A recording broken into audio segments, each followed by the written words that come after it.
The Special Investigating Unit continues its efforts to recover the looted National Lotteries Commission funds. When we return, we speak to SIU Spokesperson Kaizer Kganyago.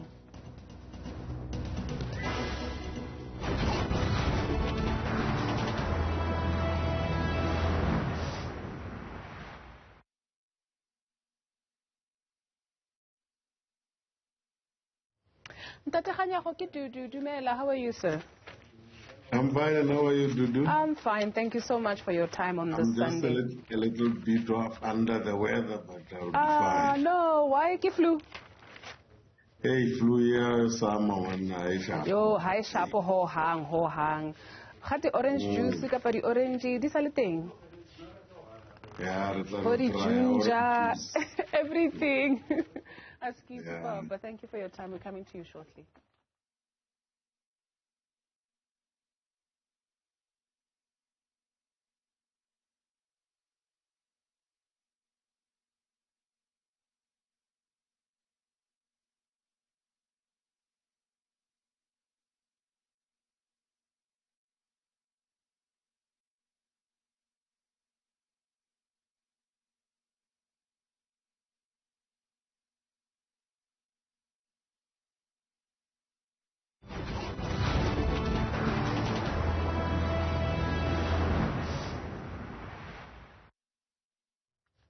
The Special Investigating Unit makes yet another breakthrough in the alleged fraud and corruption at the National Lotteries Commission.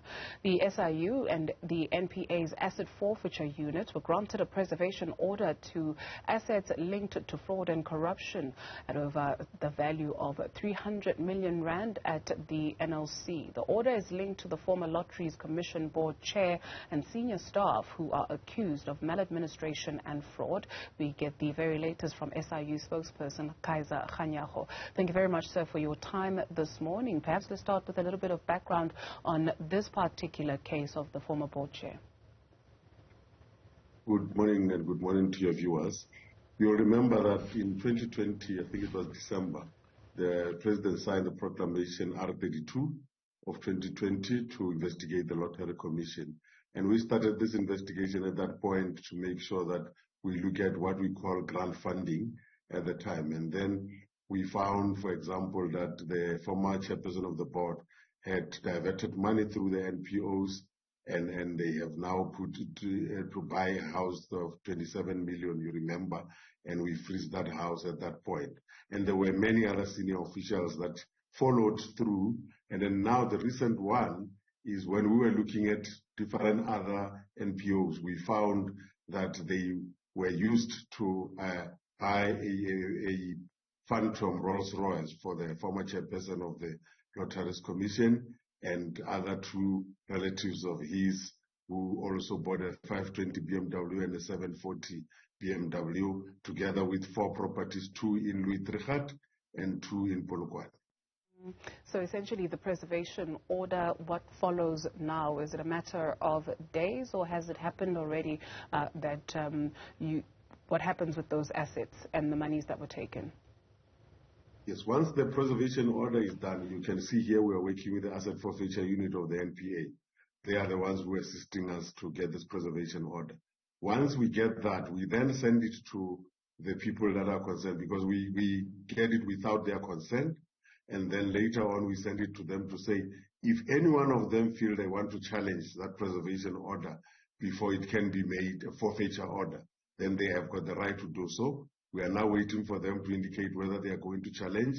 If they are not challenging it, then we apply for a forfeiture order, and then those properties will now be forfeited to the state and sold so that the money can be brought back to the National Lotteries Commission. You mentioned a car that is worth over some 6.3 million rand that has been attached. In terms of the kickbacks, how did it work? Yes, what would happen, like in this particular instance, there are 6 different transactions that were done for this car. Therefore, money, an NPO will apply for money, and then when they get the money, then they take 1 million rand and send it to the garage to pay for this phantom Rolls Royce. And then in other instances, we found that the officials that were working in the Lottery Commission hijacked certain NPOs and changed the people who are in that NPO to those that are working with them, so that when the money comes, then they can divert that money for either buying property or buying all of these cars that we're talking about. In terms of consequence management, I mean, the SIU and the NPA can do their job. What happens now, or where does that fall in terms of, are there going to be charges that will be laid? You know, what happens? Yes, we have already made referrals. As you can see, we are already working with the NPA in this matter, and their asset forfeiture unit is working with us. Already they've got the documentation. Therefore, they will then look at it from a criminal point of view, wherein they will be in a position to charge those that are affected, especially those that have made sure that they hijack these NPOs and also use the money for the purposes that it wasn't intended for. And we hope that will happen as soon as possible. Any other events like these on the card? It was quite a widespread network. Yeah, no, we're still investigating because the investigation is still going on. When we started, we were looking at about 7,000 NPOs. Therefore, there's still a lot that we need to go through. And then we have found so many people where we're just having a good time in getting the money that is intended for poor people. By the end of it all, we have to recover all of that money, take it back to the Lotteries Commission so that it can be used for what it was intended for.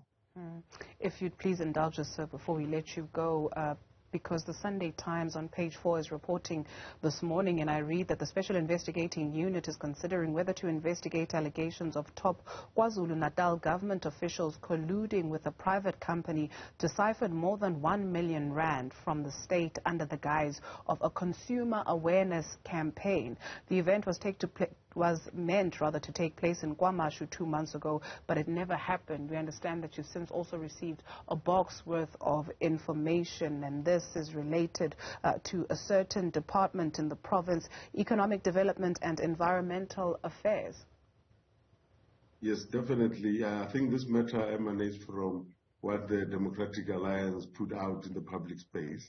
They indicated that they have given us documentation to the effect of all of these people who are trying to rob.